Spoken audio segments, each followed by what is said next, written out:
Recuerden que las preguntas serán atendidas 5 minutos antes de finalizar las conferencias en el chat al lado derecho de la plataforma. A esta hora nos complace anunciar al arquitecto Héctor Miller, quien se suma a Ciprosí con su charla Las ciudades y los gemelos digitales en redes de infraestructura. Arquitecto, bienvenido. Bueno, muy buenas tardes acá desde Buenos Aires, Argentina. Es un gusto tenerlos ahí en forma virtual enfrente, dadas las circunstancias que tenemos. Y es una enorme ventaja que lo podemos hacer. Obviamente los tiempos están cambiando y esto es uno de los grandes avances que podemos aprovechar, ¿no? Y el punto de partida es hablar de BIM.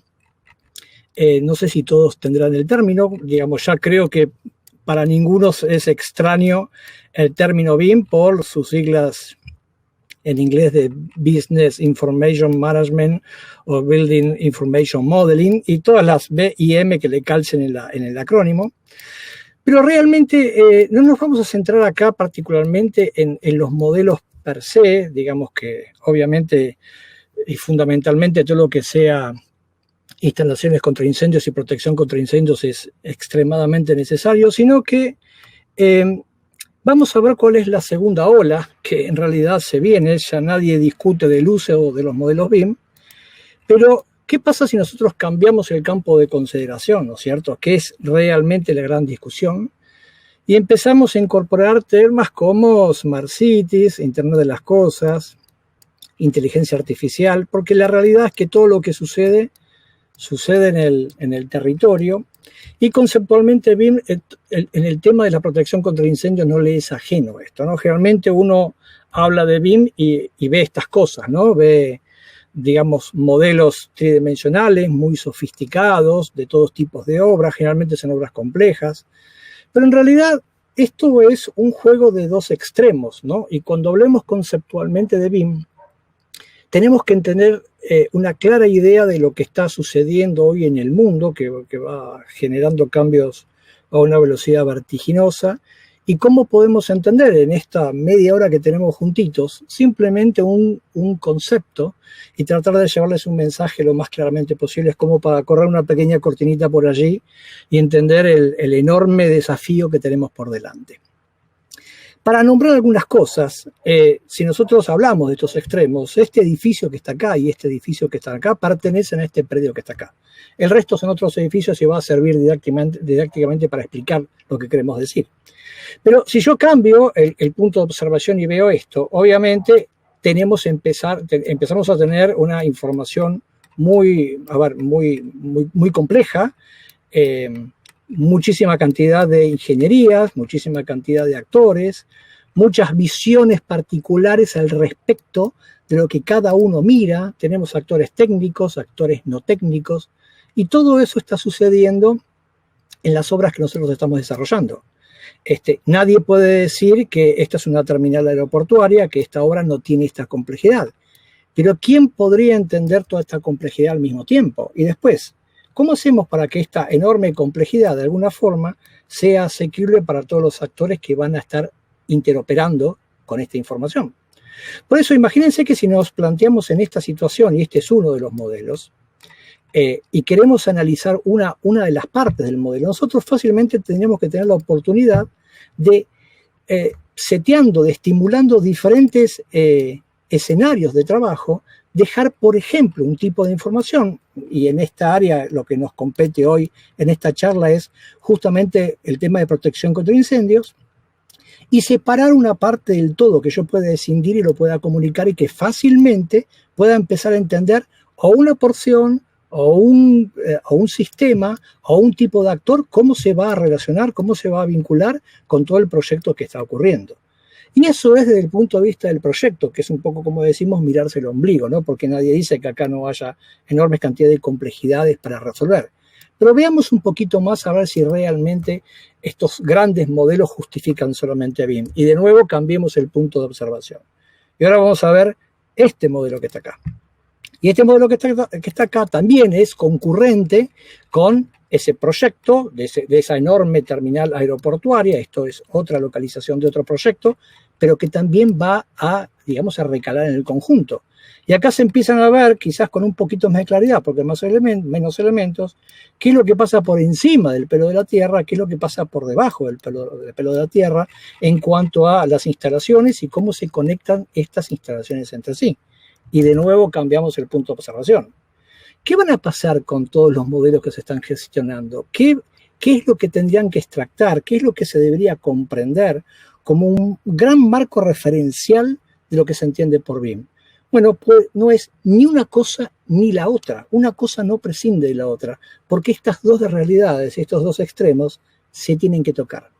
Y ahora si volvemos a este gran ejido, que esto podría ser, digamos, este simplemente es el área, lo trajimos acá como para hacer claramente y específicamente una explicación, pero esto es una parte de una ciudad. Nosotros podríamos estar viendo una parte de la ciudad, o una ciudad completa, o el territorio que se nos ocurra completa, porque ese es el grado de aproximación. Ahora, si nosotros empezamos a estudiar esos edificios, ese primero que vimos, es esta pequeña porción que ocurre acá. Si nosotros volvemos a este ejemplo general, es este proyecto, que obviamente cuando entramos en el proyecto tiene muchísima información, me cambio el foco, ese proyecto es este que está acá, y cuando yo voy a ver este pedacito de proyecto que está acá, es ese pequeño proyecto que nosotros vimos, y que pasa ahora y alimenta los ejidos completos, y yo puedo ver o cómo quedó ese proyecto con su grado analítico necesario para que alimente la ciudad, y cuando me meto dentro de este proyecto, obviamente con el grado de detalle que esto lo necesita. O sea que constantemente estos extremos están jugando para darnos información. ¿Por qué entonces nosotros estamos hablando de estos modelos BIM? ¿Cómo impactan en las ciudades? ¿Cómo impactan en los territorios? ¿Qué es con lo que los vamos a encontrar? Porque no es que estemos en un futuro que va a venir. Este es un elemento que ya está hoy. Inclusive la forma que nosotros tenemos de interactuar con los modelos. Este modelo que está aquí, que yo lo estoy corriendo en mi computadora, es el mismo modelo que está acá.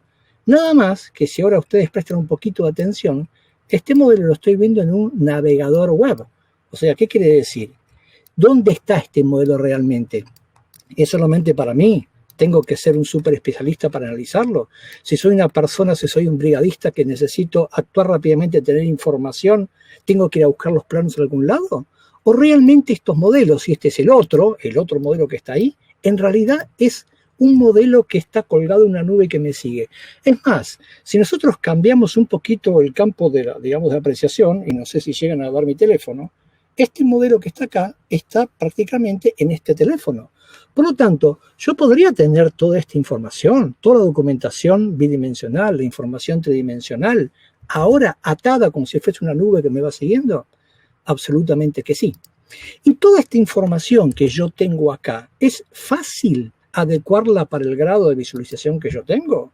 Obviamente que sí, porque de nuevo, y acá pasamos a otro tipo de modelo. Si a mí me darían esta información y yo necesito ver rápidamente dónde están las terminales que necesito, dónde están las instalaciones, dónde están las trazas, pues rápidamente podría, como hice con el otro, separar una parte del todo y tener una información adecuada a mi grado de necesidad. Y cuando nosotros estamos viendo esto, ¿qué es lo que estamos viendo? Solamente estamos analizando la visualización fantástica que es de 3D. Obviamente que esto es mejor que un plano, pero obviamente quizás en las documentaciones planométricas hay otro tipo de información que a mí me interesa en forma complementaria. Entonces, cuando empezamos a hablar de esto, empezamos a entender de que hay algo más detrás de estos dibujos. Hay algo más a través de solamente la captura de los modelos que estamos haciendo. Hay unos extremos que se tienen que tocar y hablan, se interconectan, que son estos máximos y mínimos, y todos estos proyectos que están acá, no importa si yo lo estoy mirando a nivel de ciudades o a nivel propio de proyecto, yo puedo empezar a generar escenarios que me permiten a mí empezar a separar una parte del todo. Esto que está aquí es una planta automotriz. De nuevo, obviamente, y vaya si lo necesita, igual que todas las construcciones, tener muy claramente cómo son todas las instalaciones, cómo forma parte esto de una estructura mayor. Y si no, ¿cómo puedo escindir una parte del todo, como lo estamos viendo acá, y solamente mezclar, por ejemplo, en instancias de construcción, las instancias de estructuras con la parte de protección contra incendios para ver si los pases, si las adecuaciones, si las trazas realmente están respondiendo a mi intención de proyecto. Y ahora vuelvo a cambiar de proyecto y vamos a ver un edificio que no tiene nada que ver con esa terminal. Sin embargo, muchísima cantidad de información es susceptible de nuevo de empezar a analizarla particularmente. Si yo quiero ver solamente una porción de toda esa instalación y quedarme solamente con la ingeniería de lo que es protección contra el incendio, pues simplemente puedo entender esto en su conjunto para ver los montantes, las trazas generales, cómo bajan las instalaciones y demás, pero no me puedo estar olvidando tampoco, y con esta visualización de macro, en cada uno de estos edificios, que cuando esto caiga en estos territorios, va a tener que caer formateado para que cuando alguien haga una visión de conjunto, esta visión de conjunto asista a este grado de acción. ¿Por qué es tan importante? Porque cuando nosotros tengamos algún tipo de contingencia, o tengamos que salir al campo a hacer un tipo de chequeo, o tengamos que salir y encontrarnos con la documentación que regla toda esta partición geográfica, vamos a tener que tener dos tipos de información. Un tipo de información que tiene que ver con la parte tridimensional, que nadie la puede negar, que es fabulosa. Y esta información tridimensional, así como lo hacíamos antes, tiene que tener como unos tableros de control prefijados que tienen que estar estructurados por los especialistas y por todas las personas que van a acceder a esa información. Cuando nosotros generalmente hablamos de estos modelos BIM, generalmente están formateados, o sea, la inteligencia que tienen, la forma reactiva en que se comportan, están definidos generalmente por las personas que definieron el modelo, que ejecutaron el modelo, que de ninguna manera tienen definidas las preguntas con que este modelo tiene que reaccionar cuando realmente esté en mantenimiento y operación. Y muchas veces ni siquiera tienen las preguntas que tienen que contestar durante la instancia de análisis o la instancia documental o la instancia de construcción y operatividad de esa instalación que estamos haciendo. Por lo tanto, estos modelos que pueden resultar tan fabulosos a primera vista, si no están inyectados con todos estos escenarios que luego, después que está hecho el modelo, tienen que empezar a colectar y responder, simplemente no van a poder dar respuestas. Entonces, hablando un poco filosóficamente de esto, en realidad los modelos BIM no están construidos por el modelo en sí mismo, sino que lo que están construidos es con las preguntas que en alguna instancia, que no es ahora cuando se está yendo, esto va a tener que contestar. Y estas preguntas pueden ser analizadas con muchos criterios, ¿no? ¿Cómo lo voy a documentar? ¿Cómo lo voy a comunicar? ¿Cómo lo voy a analizar? ¿Cómo lo voy a mantener? ¿Cómo lo voy a construir?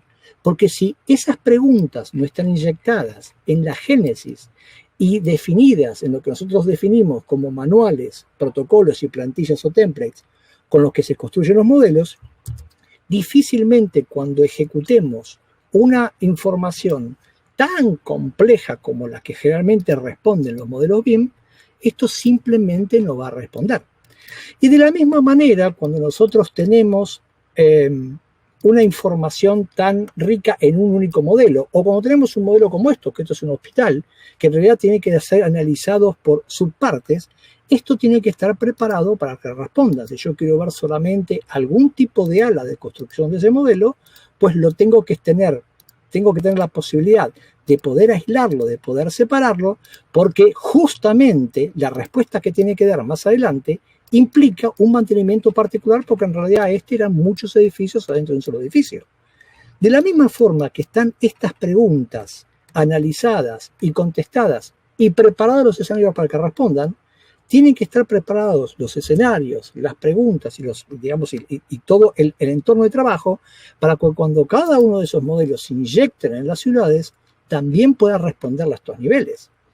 Entonces, no es que nosotros tenemos que construir los modelos dando respuesta solamente a una instancia, solamente a la instancia de análisis, solamente a la instancia de proyecto, solamente a las instancias de construcción o solamente a la instancia de mantenimiento y de operación, porque lo resultaría con esto es que yo voy a tener que hacer varios modelos para que respondan en algún momento a solicitaciones que no estaban previstas mucho tiempo antes.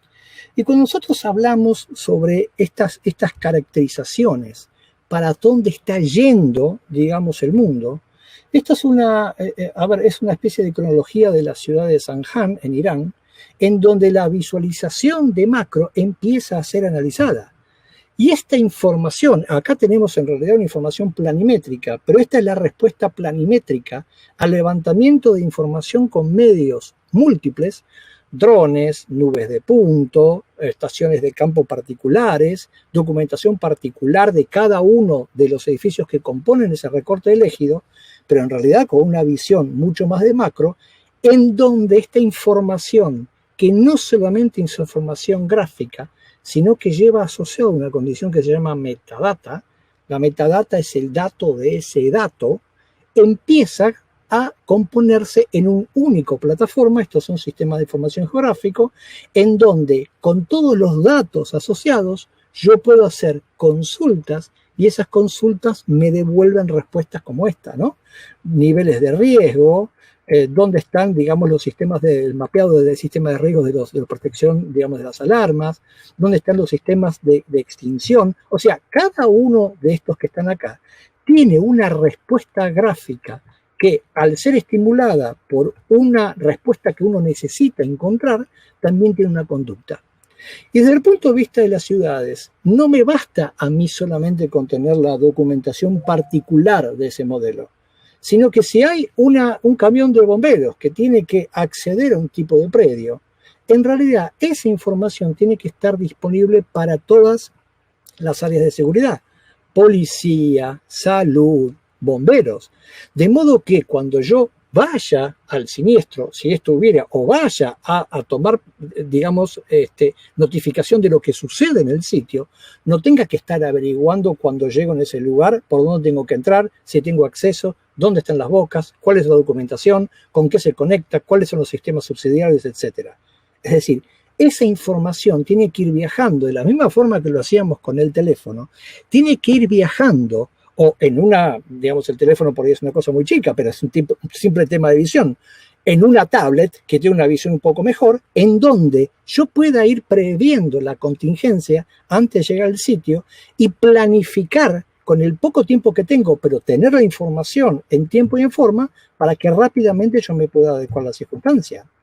Y esta información que está acá, cuando nosotros hablamos de esta metadata, ¿qué otro dato hay?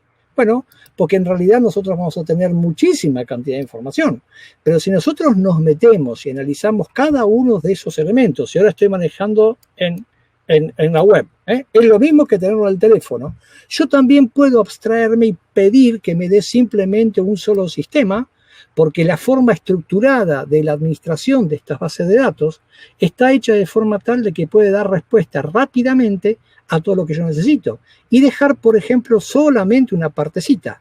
Entonces, si yo puedo aislar una parte del todo, me puedo quedar con una pequeña parte de la información. Y eso lo estoy viendo en un navegador web. Lo mismo pasa en cualquier circunstancia, en donde yo puedo analizar completamente el edificio, o podría estar analizando solamente una porción, por ejemplo, un solo nivel de lo que pasa acá, en donde ya tengo suficiente cantidad de información, o en donde puedo yo estar analizando combinaciones en donde aparece tal o cual tipo de instalación. Para mí la principal es justamente la parte de protección contra el incendio, y sus primas hermanas, para ver cómo es que se vinculan, o para tener por ahí mezclas preestructuradas de las principales instalaciones, por ejemplo, en la hora de los montajes, para ver dónde esto se choca, dónde esto, digamos, se conecta un sistema con el otro, dónde los montantes tienen sus puntos de encuentro, etcétera, y poder entender y poder visualizar perfectamente toda esta información de una forma mucho más rica. Ahora, cada uno de estos elementos que aparece acá, cada una de las porciones que aparece acá, de la misma forma que aparecía en la ciudad de Zanjan, cada uno de estos elementos tiene asociada una enorme cantidad de información que no puede ser dibujada, pero sí puede ser estimulada. Cada uno de estos elementos, cada uno de estos hidrantes, cada uno de estos matafuegos, cada uno de estos montantes, es decir, todos los elementos con los que yo estoy construyendo este modelo, pueden tener asociados diferentes criterios analíticos para que me diga si este elemento fue reemplazado, cuándo fue reemplazado, cuál es su próxima revisión, quién lo hizo, si está en fecha, el caudal que tiene, las dimensiones, el diámetro, el material, el tipo de extinción que puede llegar a abastecer, etcétera, etcétera, etcétera. Entonces, de nuevo, y en esta vorágine que tenemos acá de unos minutos, cuando nosotros estemos analizando estos modelos, ya no solamente nos tenemos que quedar con la imagen del elemento particular de la obra chica, que ya obviamente tiene su enorme complejidad, sino que es necesario cambiar el foco de acercamiento, pero el foco de acercamiento no solamente desde el punto de vista de lo que estoy mirando, sino del foco de acercamiento con el que yo me acerco, que es la cabeza. En los últimos años, lo que estuvo pasando fue que en general, para tener estos modelos tridimensionales con una enorme digamos, capacidad de data, hubiese requerido unos ingentes esfuerzos, unos mainframes y unas máquinas muy sofisticadas, unas inversiones realmente extremadamente onerosas que no estaban en la mano de cualquiera. Lo que pasó conceptualmente con esto es que hubo un giro de 180 grados, hubo un giro sobre los talones en el concepto, en lo paradigmático y en lo filosófico respecto de la generación de estos modelos que hoy por hoy son asequibles para cualquier persona, para cualquier empresa, para cualquier estado. Entonces, lo que va a suceder es que se va a generar una carga masiva de datos, y si esa carga masiva de datos no está estructurada de una forma inteligente, en realidad los modelos no están construidos con las preguntas que van a tener que responder, lo único que vamos a poder hacer es colapsar una información súper valiosa que cuando cambiemos de punto de aproximación, sea la obra en particular, sea un conjunto de edificios, sea como en este caso un sector de la ciudad que es un aeropuerto o toda la ciudad en sí misma, realmente no van a poder contestar. Y es una lástima que justamente la generación de estos modelos que hoy están en manos de personas que con muchísimo esfuerzo y con muchísima preocupación y con muchísimo amor, eso nadie lo duda, generan los modelos, en realidad se generan, como lo decimos nosotros, desde el músculo, ¿no? Con la fuerza y la potencia que tienen los sistemas para generar estos modelos tridimensionales. Pero esto no es BIM. Que se hagan estas maquetas tridimensionales, que se hagan todos estos modelos de instalaciones o de estructuras o del resto de las ingenierías y que se hagan con herramientas nativas BIM, como por ejemplo Revit, no garantiza que nosotros estemos haciendo conceptualmente un BIM. Simplemente porque el BIM se construye entre los intersticios en donde las preguntas están siendo inyectadas, quizá no para responder ahora, pero seguramente en alguna parte, en algún periodo del uso de esos modelos, va a tener que responder. Y si realmente nosotros nos dejamos los enchufes posibles para que esto suceda, nada se va a poder colectar, nada va a poder realmente ensayarse, ¿no? Y cuando hablamos de ensayo, y como para ir un poco terminando, hay una cantidad importante de, vamos a ver si les puedo poner el video de acá, hay una cantidad muy importante de acciones que se pueden hacer desde el punto de vista de la simulación. Estas preguntas de cómo lo voy a simular, cómo lo voy a estimular, cómo lo voy a comunicar, cómo lo voy a poder de alguna forma someter a procesos que normalmente en forma planimétrica o con los dibujos digitales tal como lo conocemos no se puede hacer. Bueno, pues bien, ahora tenemos otras situaciones en donde esos modelos solamente se están bien ejecutados, solamente se están preparados para que respondan a todas las inyecciones de información, las inyecciones analíticas, las inyecciones de testeo que necesitamos generar, lo pueden hacer. Si no, realmente toda esta enorme capacidad que vamos a tener en la punta de los dedos, si no está pergeniada, y esto es muy importante, que todos los profesionales de la industria a todos los niveles, desde los instaladores hasta los que diseñan, hasta que los mantienen, los operan, las brigadas que después, digamos, acuden, los bomberos, el Estado, públicos y privados, realmente puedan tener estas capacidades con modelos bien realizados. Entonces, de nuevo, y para terminar esto, para justamente para tener una imagen final, vamos a recordar que en la situación particular de las ciudades están operando muchísimas acciones al mismo tiempo, muchísimas ingenierías al mismo tiempo, muchísimos puntos de vista que van a tener que ser respondidos al mismo tiempo, muchísima información que está por encima de la Tierra y que está por debajo de la Tierra y que tiene que ser estudiada, tiene que ser pergeñada y va a tener que contestar realmente los requerimientos futuros a los cuales va a estar sometidos. Así que bueno, desde aquí les dejo un cálido saludo. Espero que en estos pocos minutos, aunque sea hayamos podido dar un pequeño mensaje o haber corrido una pequeña cortinita ahí por donde mirar e investigar, porque la verdad, esto no es el mundo del futuro, este es el mundo que está corriendo hoy en día. Muchas gracias.